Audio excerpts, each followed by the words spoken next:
VS. Naipaul, बस नाम ही काफी है।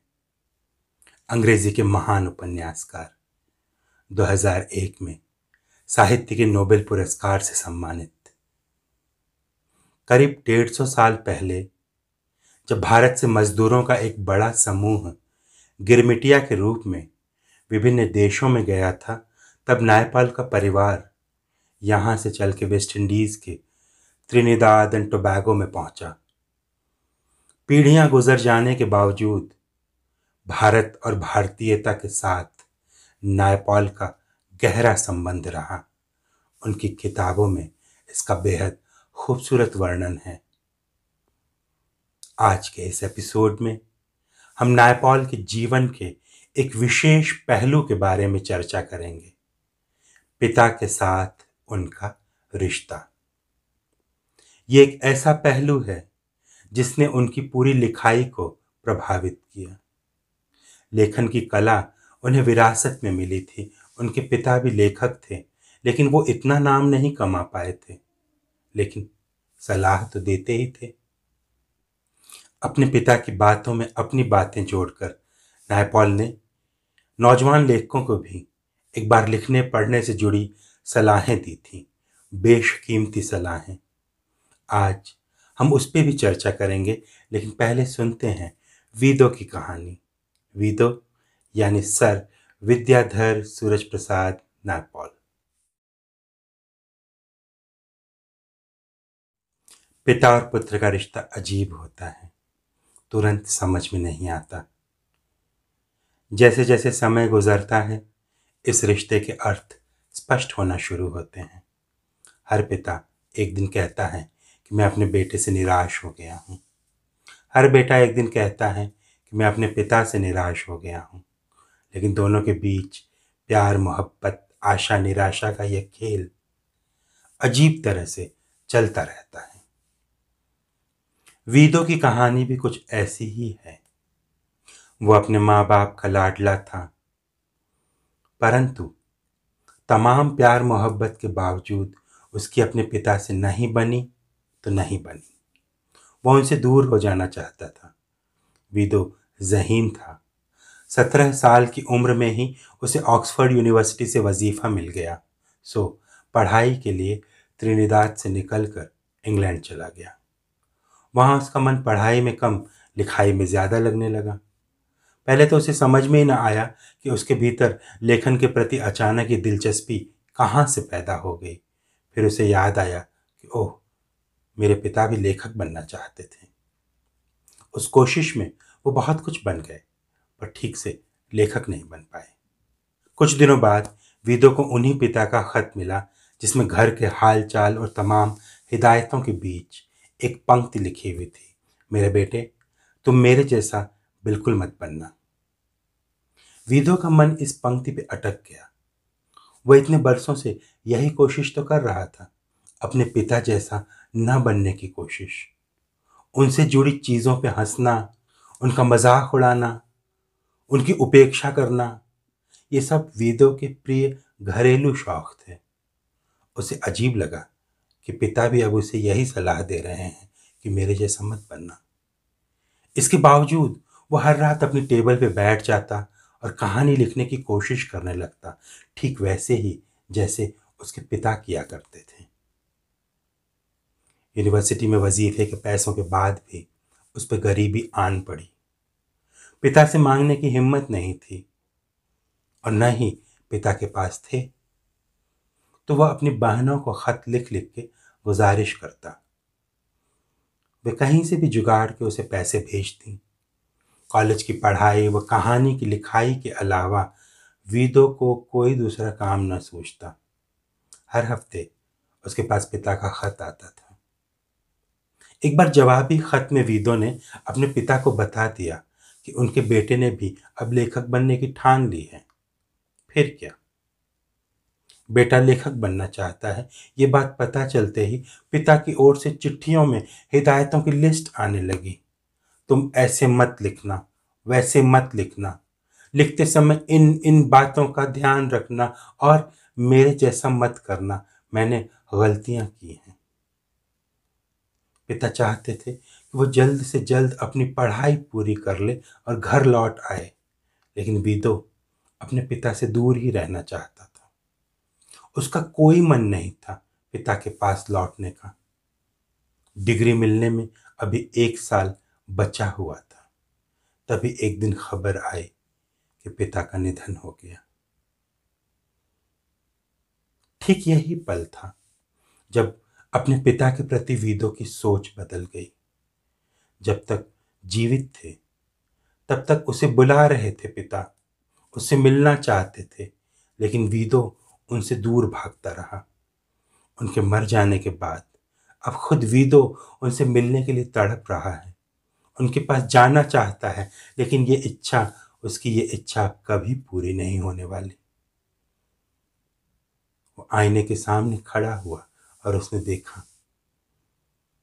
वो जिंदगी भर कोशिश करता रहा कि वो अपने पिता जैसा न बने, लेकिन दरअसल उसकी हर हरकत, उसकी हर आदत उसके पिता जैसी थी।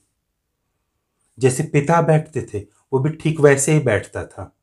पिता की तरह सिर उठा के सिगरेट का धुआं उड़ाता था।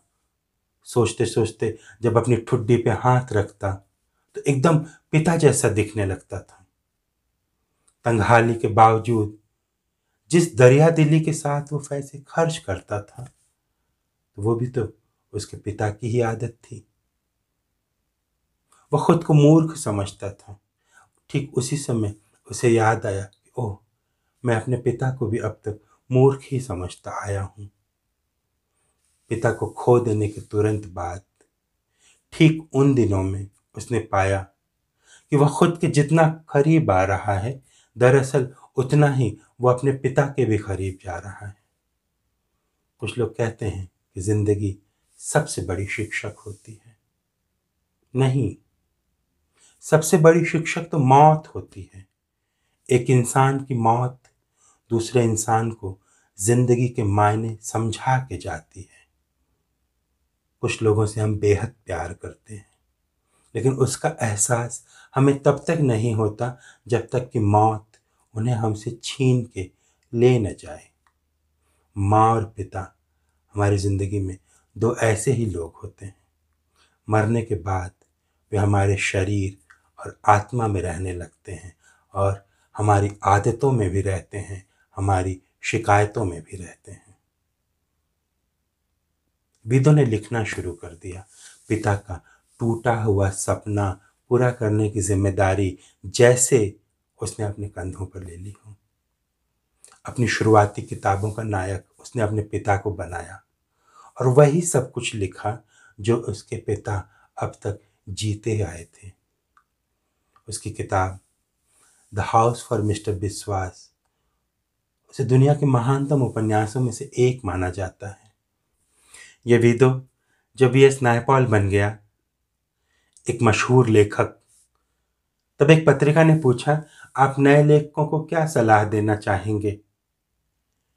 नायपॉल ने जो सलाहें दी उनमें उनके पिताजी की सलाहें भी शामिल थीं। आइए देखते हैं V.S. नायपॉल द्वारा बताए गए नियम। नियम नंबर 1, लंबे वाक्य लिखने से बचें। किसी भी वाक्य में 10 या 12 से अधिक शब्द न हों। नियम नंबर 2, हर वाक्य कुछ कहता हो। पिछले वाक्य ने जो बात कही है, नया वाक्य उसे आगे बढ़ाए। एक अच्छा पैराग्राफ दरअसल कई सुंदर और जुड़े हुए वाक्यों की एक सीरीज होता है। नियम नंबर 3, बड़े बड़े शब्दों का प्रयोग न करें। छोटे शब्दों का प्रयोग हमें अपनी लिखाई के बारे में सोचने के लिए प्रेरित करता है। कठिन से कठिन विचार को भी छोटे और सरल शब्दों में कहा जा सकता है। नियम नंबर 4, जिन शब्दों का अर्थ आपको ठीक ठीक नहीं पता, उनका प्रयोग कभी मत करें। ये बहुत महत्वपूर्ण नियम है। यदि आप इस नियम को तोड़ते हैं तो आपको लेखन छोड़कर कोई और काम करना चाहिए। नियम नंबर 5, अगर आप नए लेखक हैं तो आपको विशेषणों का प्रयोग करने से बचना चाहिए। हाँ, रंग, आकार और संख्या के लिए विशेषणों का प्रयोग किया जा सकता है। इसी तरह क्रिया विशेषणों का भी कम से कम प्रयोग करें। नियम नंबर 6, जितना संभव हो अमूर्त लिखने से बचें, ठोस और मूर्त लिखें। उनके कहने का अर्थ है कि हवा हवाई बातें मत लिखिए, कल्पना की ऊंची से ऊंची उड़ान भरिए, लेकिन अपने पैरों को यथार्थ की जमीन पे टिका के रखिए। नियम नंबर 7, कम से कम 6 महीने हर रोज इन नियमों का पालन करते हुए लिखने का अभ्यास कीजिए। छोटे शब्द, छोटे वाक्य, साफ सुथरे वाक्य। आपको अटपटा लगेगा, लेकिन इसी से आपका भाषाई प्रशिक्षण होगा। विश्वविद्यालयों में आपने भाषा की जो खराब आदतें अपने भीतर पैदा कर ली होंगी, इन नियमों का पालन करने से आप उन खराब आदतों को भी ठीक कर लेंगे। जब आप इन नियमों का पालन कर इनके मास्टर बन जाएंगे, तब आप बेहिचक इन्हें तोड़ सकते हैं और इनमें नए नियम जोड़ भी सकते हैं। तब आप इनके पार जा सकते हैं।